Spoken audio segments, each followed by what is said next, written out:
اعوذ باللہ من الشیطان الرجیم بسم اللہ الرحمن الرحیم الحمد للہ رب العالمین والصلاة والسلام علی اشرف الانبیاء والمرسلین وآلہ الطیبین الطاہرین.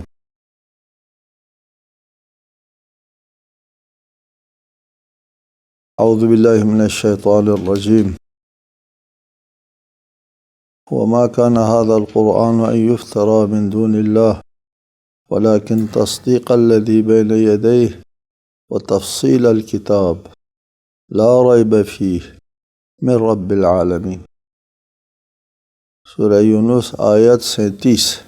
ایسا نہیں ہو سکتا کہ اس قرآن کو اللہ کے سوا کوئی اور اپنی طرف سے بنا لائے، بلکہ یہ اس سے پہلے جو کتاب آ چکی ہے اس کی تصدیق ہے اور تمام کتابوں کی تفصیل ہے.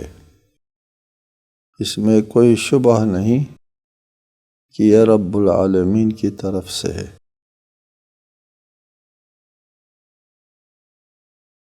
قرآن مجید رسالت آپ صلی اللہ علیہ وآلہ وسلم کا معجزہ ہے. یہ بات پہلے بھی آپ کے لیے بیان کی گئی ہے کہ باقی انبیاء علیہم السلام کا معجزہ ان کی شریعت کی طرح تھا، یعنی ان کی شریعت بھی وقتی اور معجزہ بھی محدود اور محسوساتی معجزات تھے.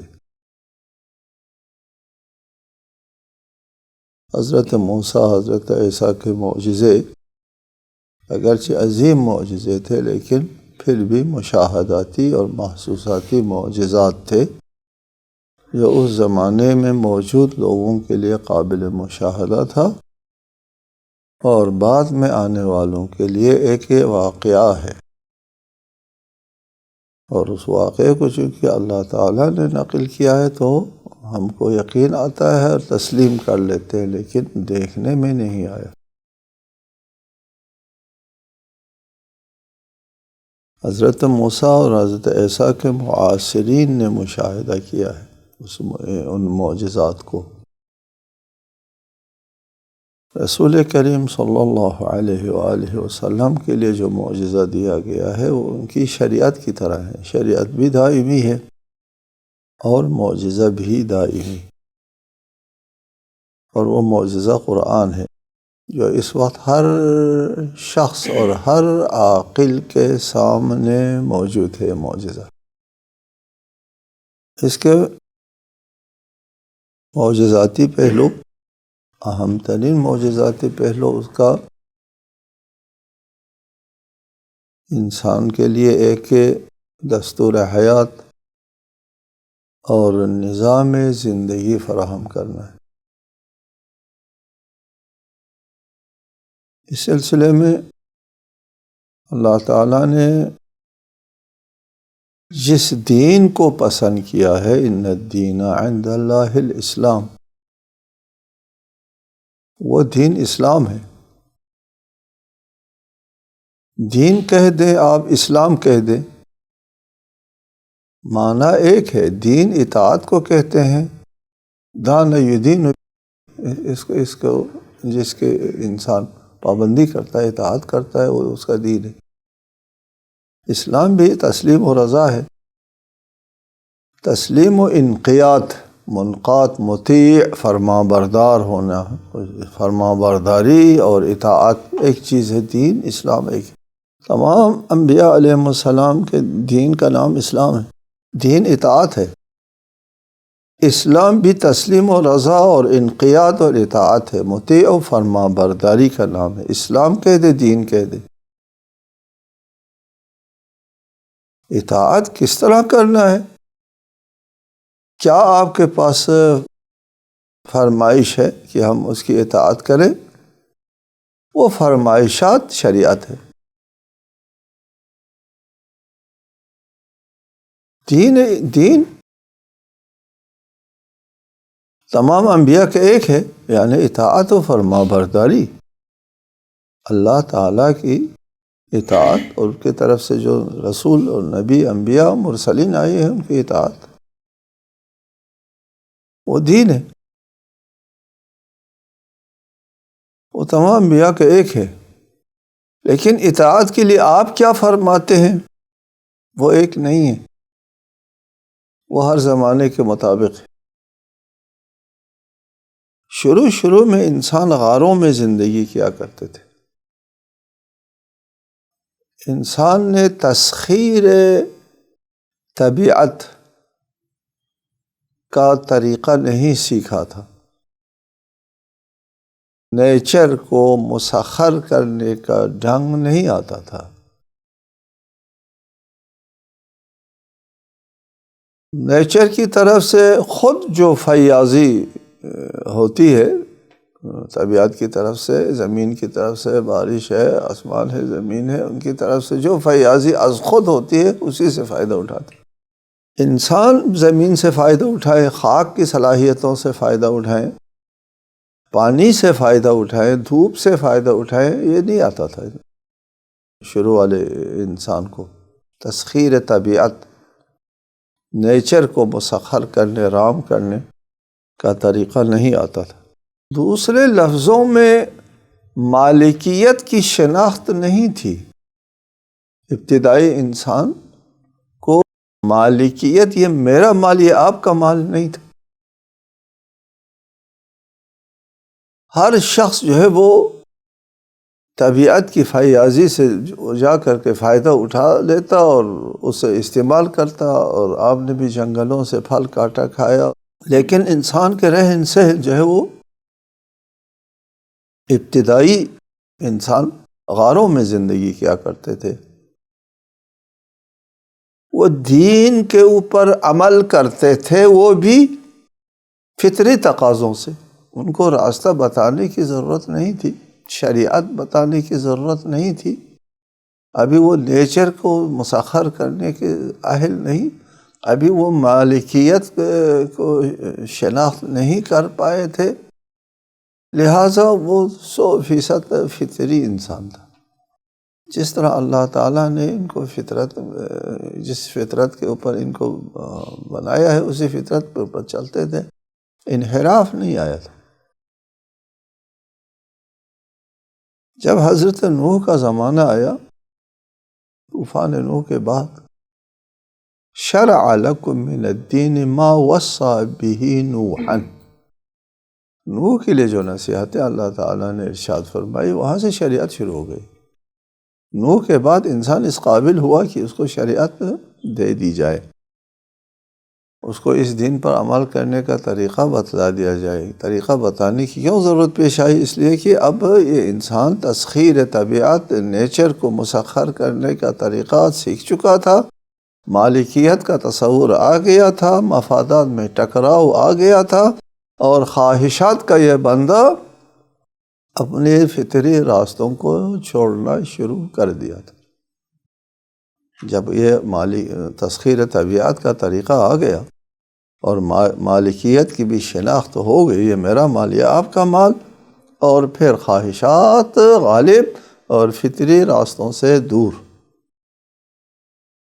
اس فطری راستوں سے دور ہونے شروع جب کیا تو وہاں پھر دوبارہ اس انسان کو فطرت کے راستے پر دوبارہ واپس لانے کے لیے شریعت سازی کی ضرورت پیش آئی۔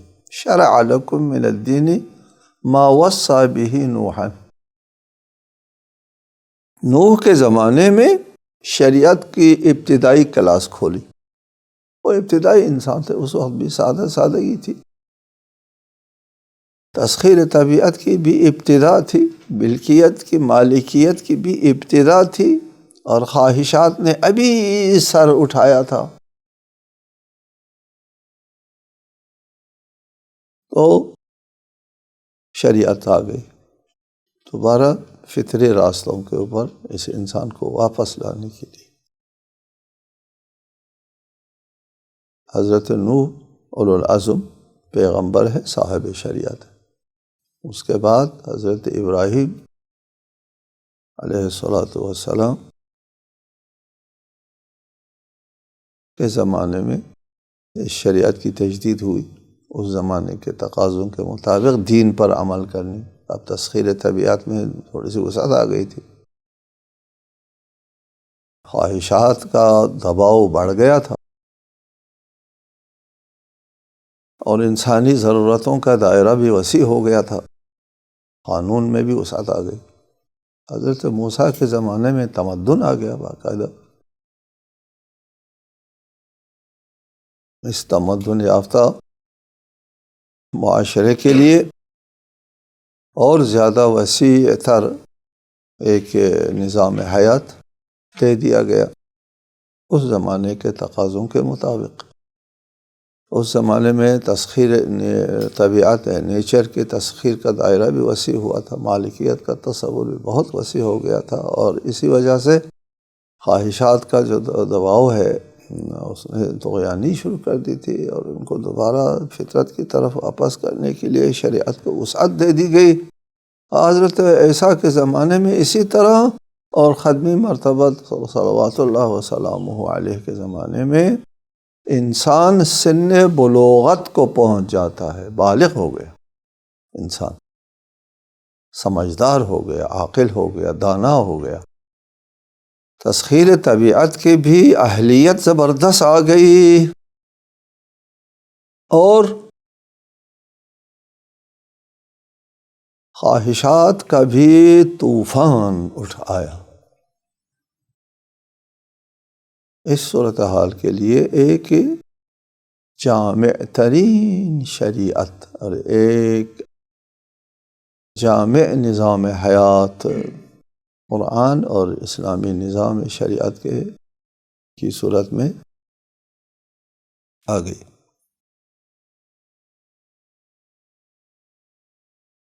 اس لیے اس آیہ مجیدہ میں فرمایا ہے تصدیق الذی بین یدیہ، یہ قرآن، یہ کتاب گزشتہ کتابوں کی تصدیق بھی کرتی ہے، تورات، زبور، انجیل، تصدیق من اللہ ہے، برحق ہے، اللہ کی طرف سے ہے۔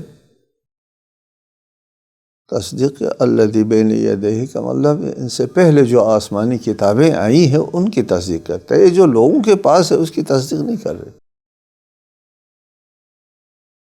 یہ تو تحریف شدہ ہے، یہ تو کوئی تاریخ واریخ ان کے اپنی زمانے کے واقعات کا ایک افسانہ ہے، اس میں کافی سارے جمع ہے، شامل ہے۔ وتفصیل الکتاب، الکتاب، جب کتاب کے اوپر الف لام لگا جاتا ہے تو جس کو کتاب کہتے ہیں اس کی طرف اشارہ ہوتا ہے نا، جس طرح الانسان کہہ دیا تو پھر الانسان اب سارے انسان اس میں آ جاتے ہیں، اس کو الف لام حقیقت کہتے ہیں نا، آپ لوگ اپنے طالب علمی اصطلاح میں حقیقت کتاب کی طرف اشارہ ہے، فرد اور شخص سے قطع نظر۔ تفصیل الکتاب، الکتاب کی تفصیل ہے یہ قرآن، یعنی جو بھی کتاب آسمان سے نازل ہوئی ہے، جس کو کتاب کہا جا سکتا ہے اس کی یہ قرآن تفصیل ہے۔ اور جیسا کہ عرض کیا، اور ایک شریعت ہے، ایک جامع شریعت ہے، اور اس جامع شریعت کی تفصیل ہے۔ سابقہ انبیاء نے جن احکام کو اجمال میں رکھا ہے ان کی تفصیل جو ہے وہ یہ قرآن پیش کرتا ہے۔ سورہ مائدہ میں ایک آیت ہے، اس میں اللہ تعالیٰ کا ارشاد ہے وَأَنزَلْنَا إِلَيْكَ الْكِتَابَ بِالْحَقِّ مُصَدِّقًا لِمَا بَيْنَ يَدَيْهِ، اس میں بھی یہ جو اس سے پہلے کی جو کتاب ہے اس کی تصدیق کرنے والا ہے قرآن۔ یہ کتاب انزلنا الیک الکتاب، ہم نے آپ کی طرف ایک کتاب ایسی نازل کی ہے بالحق، جو مبنی بر حق ہے، جو وہ مصدقا لما بین یدیہ، جو اس کتاب سے پہلے جو کتابیں آئی ہیں ان کی تصدیق کرنے والی ہے، من الکتاب ومہیمنا علیہ، اور یہ کتاب جو ہم نے آپ کی طرف نازل کی ہے یہ ان کتابوں کے اوپر نگران اور حاکم ہے، مہیمن۔ ناسخ بھی کہہ سکتے ہیں، مہیمن ہے، حاکم ہے، ناظر ہے۔ ہم نے مہیمن کا ترجمہ کیا ہے کہ نگراں اور حاکم۔ یہ کتاب نگراں ہے باقی کتابوں کے اوپر، اور حاکم ہے۔ اس کتاب میں جو اجمال ہے، اس کی تفصیل، اس میں جو باتیں نہیں ہے، اس میں یہ بیان ہے۔ یہ کتاب باقی کتابوں کے اوپر حاکم ہے اور نگراں ہے اور مہیمن ہے۔ لہٰذا اسلامی شریعت، اسلامی نظام کی جامعیت جس کو قرآن نے پیش کیا ہے اور صاحب قرآن نے پیش کیا ہے، رسالت آپ صلی اللہ علیہ وآلہ وسلم، جو نظام پیش کیا ہے، جو نظام حیات پیش کیا ہے، اس کی جامعیت ایک عظیم معجزہ ہے۔ اس کی جامعیت معجزہ ہے کہ انسان کے احاطے میں نہیں آ سکتا، احاطے علمی میں نہیں آتا، تصور میں نہیں آتا، اس پیش رفتہ ترقی یافتہ انسانوں کے تصور میں نہیں آتا، اس ترقی یافتہ انسان نے سوچا تک نہیں ہے۔ ان کو اس شریعت نے بیان کر دیا صاف اور صریح لفظوں میں، اس میں بغیر کسی ابہام کے بیان کیا ان باتوں کو جو آج تک کے انسان نے سوچا بھی نہیں ہے، ابھی ان کے تصور میں نہیں آیا ہے۔ ان باتوں کو بغیر کسی ابہام کے پوری وضاحت کے ساتھ بیان کیا ہے، کوئی گوشہ نہیں چھوڑا ہے۔ خواہ وہ گوشہ مستحبات سے مربوط ہے، آداب سے مربوط ہے، آپ کی صحت کے تقاضوں سے مربوط ہے، آپ کی نفسیات کے تقاضوں سے، آپ کی شخصیت کے تقاضوں سے مربوط ہے، آپ کی عزت و کرامت و شرافت کے تقاضوں سے مربوط ہے، آپ کی ضرورتوں سے مربوط ہے، خود آپ سے اور آپ کی اولاد سے اور آپ کے ہمسایوں سے مربوط ہے۔ کسی گوشے کو نہیں چھوڑا، کسی گوشے کو نہیں چھوڑا۔ کہتے ہیں ہمارے عالم دین ہے،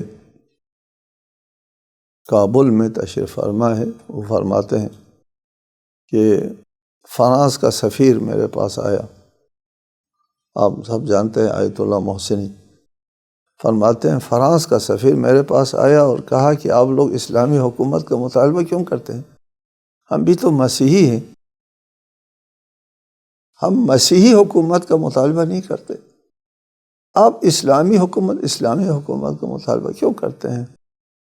فرماتے میں نے اس کو جواب دیا کہ آپ لوگ ٹھیک کرتے ہیں، مسیحی حکومت کا مطالبہ نہیں کرتے، اس لیے کہ مسیحیت میں کوئی ایسا دستور نظام نہیں، دستور اور نظام حیات نہیں ہے کہ آپ مسیحی حکومت کا مطالبہ کریں، جبکہ ہم اس وقت ترقی یافتہ ترین اور پرہجوم، دنیا کے پرہجوم ٹریفک کے تمام ٹریفک، فرماتے ہیں کہ مدینے میں کوئی ٹریفک کا مسئلہ نہیں تھا، اونٹ چلتے تھے، لوگ پیدل چلتے تھے، گلیاں تھیں، کوئی سڑکیں بھی نہیں تھیں، کوئی ٹریفک کا مسئلہ تصور نہیں تھا، چھوٹا سا معاشرہ تھا، 5-6 ہزار کی آبادی کا ایک چھوٹا سا شہر تھا، اس میں کوئی ٹریفک کا مسئلہ نہیں تھا، کوئی آنے جانے میں کسی کے ساتھ ٹکراؤ مکراؤ کا مسئلہ نہیں تھا۔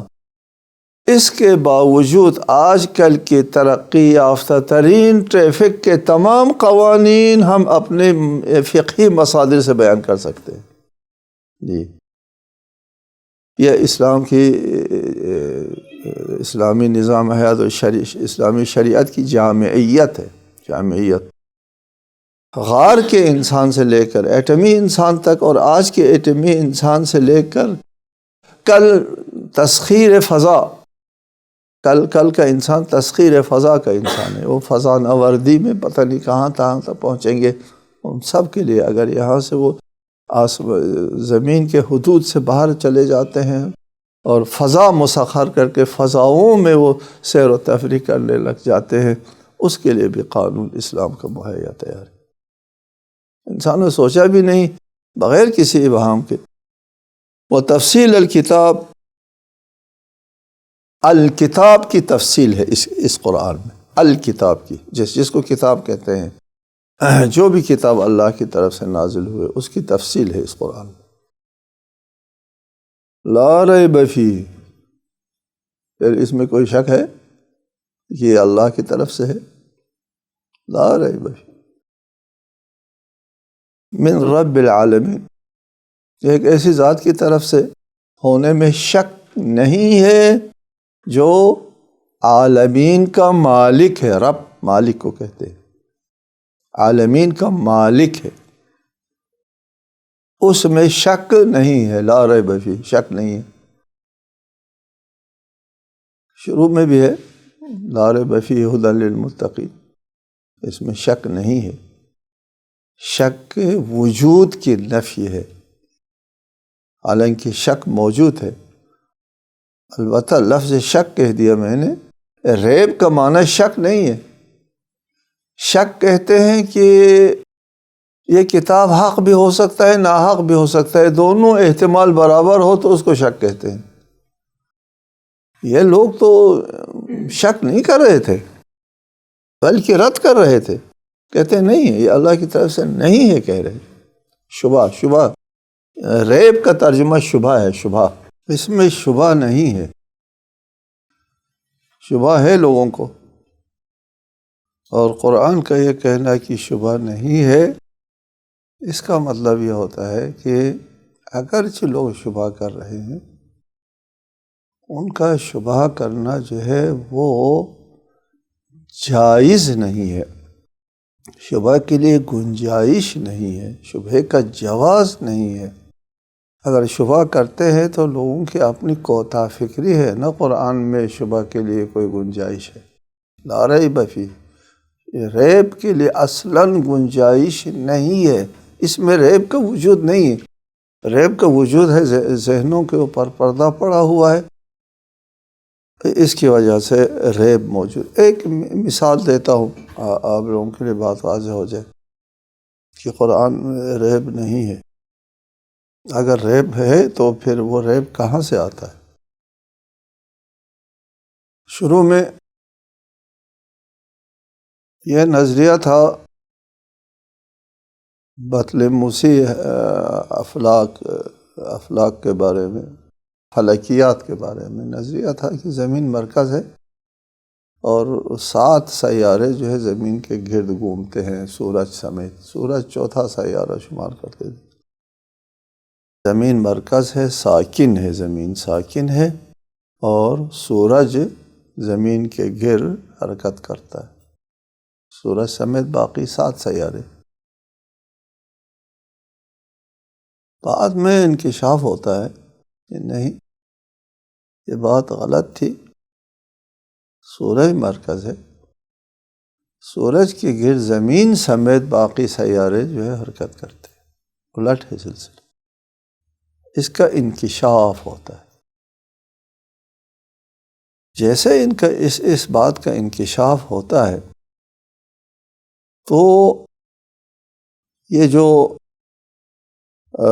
الہادی ذہن رکھنے والے ہیں یا قرآن کے اوپر شبہ کرنے والے لوگ ہوتے ہیں، ان لوگوں نے کہا دیکھا قرآن کہتا ہے والشمس تجری، ہمارے سائنسی انکشافات نے ثابت کر دیا ہے الشمس لا تجری، شمس مرکز ہے لا تجری، باقی جو سیارات ہیں وہ سیارات تجری، اور قرآن کہتا ہے والشمس تجری، غلط ثابت ہو گیا قرآن کا نظریہ، اور ہمارے انکشافات، سائنسی انکشافات کے سامنے قرآن کو زبردست ہزیمت اٹھانا پڑی، نعرے بلند ہو گئے قرآن کے خلاف، اور شبہ میں اضافہ ہو گیا، بہت زبردست نعرے بلند ہو گئے۔ بعد میں پتہ چلا والشمس تجری، سورج جو ہے وہ جریان میں ہے، حرکت میں ہے، سورج اپنے ایک مدار رکھتا ہے، سورج بھی کائنات کا، پتہ چلا کائنات میں کوئی اجرام سماوی کوئی ایسا نہیں ہے جو ساکن ہو، خلاصہ یہ ہے، نہ صرف سورج، سورج سمیت تمام اجرام، اب فلکیات میں جو اجرام ہیں، جتنے بھی ستارے ہیں، جتنے بھی سیارے ہیں، ستارے ہوں سیارے، سب تجری۔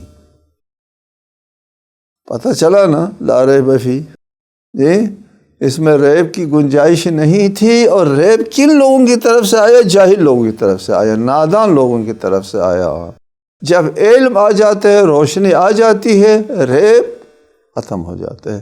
ابھی بھی انسان کو بالغ ہونے دو، اس قرآن کے اوپر جن کو ابھی بھی یہ ریب ہے، وہ انسان کو صحیح حد بلوغت پہ پہنچنے کے بعد وہ سارا ریب جو ہے وہ ختم ہو جائے گا، اور یہ قرآن کی حقانیت دنیا کے اوپر منکشف ہو جائے گی انشاءاللہ تعالی۔ والسلام علیکم ورحمۃ اللہ وبرکاتہ۔